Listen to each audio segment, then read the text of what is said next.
Hey guys, it's Aaron. So one of the things I want to get into a little bit is the solid tools. It's a tool that comes with SketchUp Pro, helps you interact with solid pieces. You can subtract or smush pieces together, that sort of thing. But before I dive into how the tool works or come up with some cool use cases for it, I wanted to touch on what a solid is. SketchUp by nature is what we call a surface modeler. So it does its thing by taking planes and connecting them together. It does know if something ends up being a solid, but only if you follow the right steps. So today's video is going to be all about what solids are inside of SketchUp, how to make them, and how to work with them a little bit. So I apologize if this is too remedial for you. That's awesome. Just hang out. Next week we'll get a little more in depth. If you haven't worked with solids in SketchUp before though, this should be a good primer for how that works. With that, let's go ahead and hop in.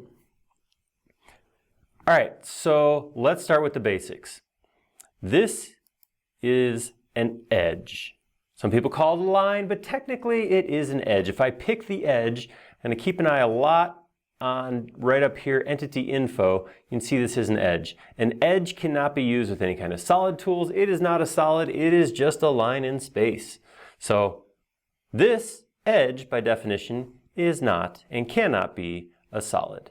All right, let's move along. We got that one nailed. Number two, right here we have a face.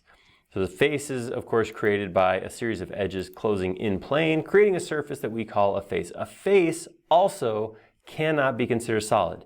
It is considered infinitely flat, has no depth, so it can't be a solid because a solid is always a closed-in shape.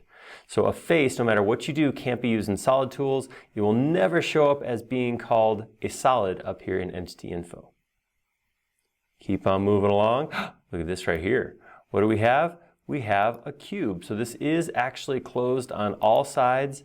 This, you'll notice, when I pick a piece of it or I pick all of it, at no point does it tell me this is a solid. Why, if I have faces on all sides?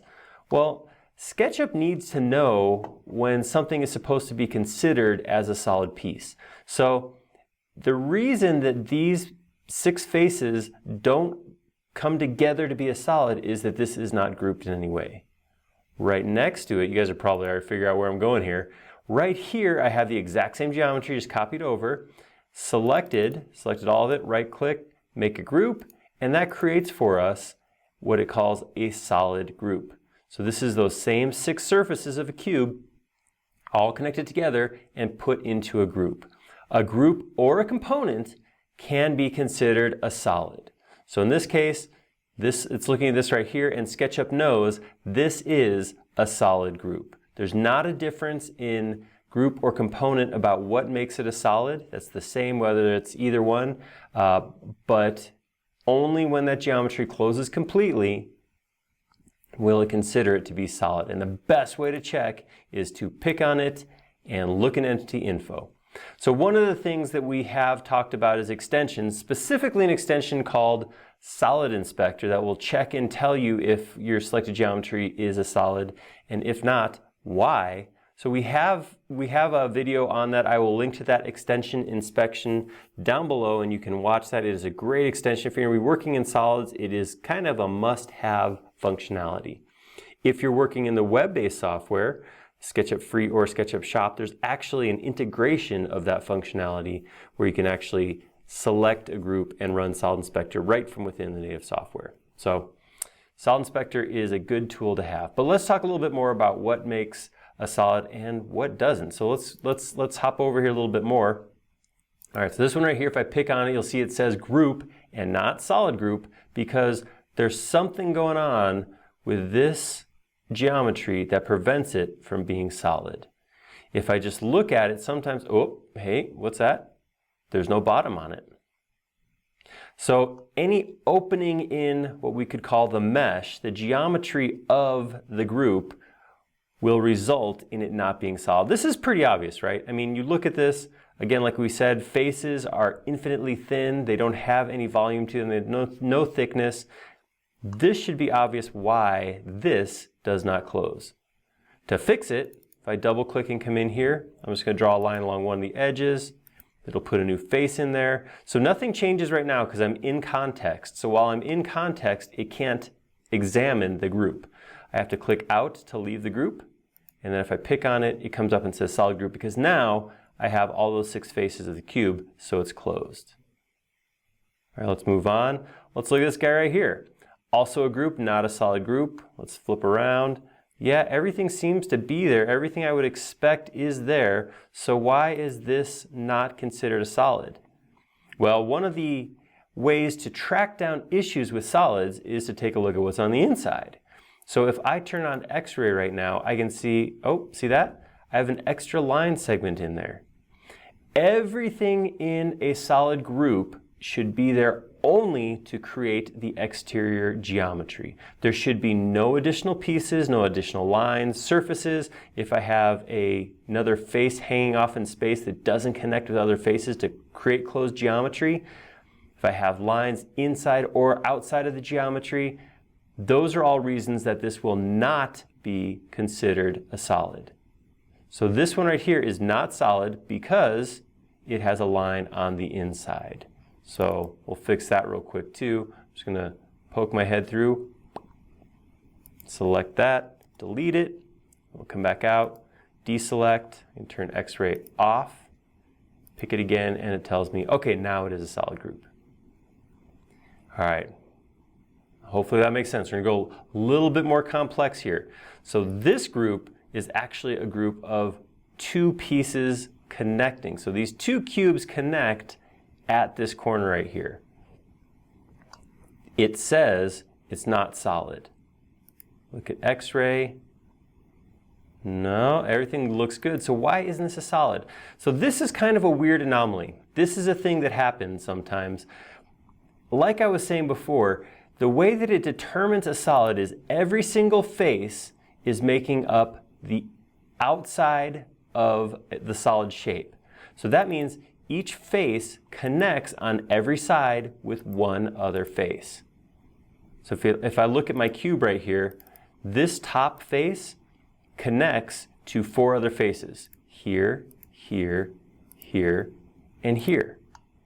That is what will always happen. Every side of a solid, for as many edges as that face has, it should connect at that point with another face. So what's happening here, this is kind of a weird anomaly. If I look at this face right here, it connects to a face top, bottom, and this side. On this side, it connects to this face, and this face, and this face. So this edge is actually a connection of 4 faces. So it causes a problem because it can't consider that a solid. So what do you do in this case? Well, it really comes down to what do you want to actually use this model for. If this model was going to 3D printing and this connection was super, super teeny tiny, you could come in here and do something like throw a little bit of geometry right here, push, pull that. I'm going to zoom in even tighter. Push, pull that all the way to the bottom like that. Do the same thing here. And then if I got rid of this extra geometry, now these 2 pieces connect with actual geometry. We're back to each face only connecting to the number of faces that it has sides. And if we come out here, it's going to tell us it's now solid because that connection's there. The other option, of course, would be to move the 2 pieces apart so they don't connect at that one piece. But that is an oddity. That's the kind of thing that can kind of get confusing when you're creating these solids. It's just another piece to keep an eye out for. And it's something that can be helped by a solid inspector or tool like that, like we were talking about before. All right, one last note on our solid primer, and that is how groups act as solids versus how components act. Like I said, definition-wise, they're exactly the same. They create themselves solid the same whether they are a group or a component, but they interact with solid tools a little differently depending on which they are. So I'm going to look at this. So these are groups. See, I have solid groups. And of course, groups are not linked. So if I come in here and I change the height of this cylinder, it has no effect on this cylinder over here. So that's just kind of showing that it's a group. So if I was to take this cylinder and slide it into this square, and then I'm going to say, just subtract that from this other group. So I want to just cut this group out of this group. I'll just do that, and that creates a new group here, and it doesn't affect other groups. Of course, they're not components, so you wouldn't expect anything like that. Something to note though, what's created is called a solid group, and it is a brand new entity, a brand new thing. It did not exist. It has nothing to do with this or this. It is just a brand new group. It's not tagged or anything, it's just a new solid group. Makes sense, right? That behaves kind of the way you'd expect. So now components behave a little bit differently. So first thing let's look at is what these are. So I have two separate components here. I have a cube component, and it's actually labeled, definition is cube. Over here, I have a cylinder, it's labeled cylinder. If I come into either of these and I make a change, the other follows, just like you would expect. So what happens if I take this piece right here, just like I did before, I'm going to slide it over, stick it in here, and now I'm going to select, I'm going to subtract that from the cube. All right, my components didn't change. And this new piece became a new solid group. Solid tools will break the connection of components. So when I do this, it no longer connects these pieces together. It's one of the things that happens, and you just need to be, it's something you need to be aware of. There are some, we'll go into some tricks and tips on how to avoid this happening. But if what I was hoping for was this piece right here to get a whole lot cut out of it too, as I did that, unfortunately, that's not what happens with just the standard workflow. The standard workflow says replace the existing geometry with a brand new group. Not a bad thing, not a good thing, it's just a thing. It's what happens. It's something you need to be aware of. There are repercussions to what would happen if that went through and changed all connected components.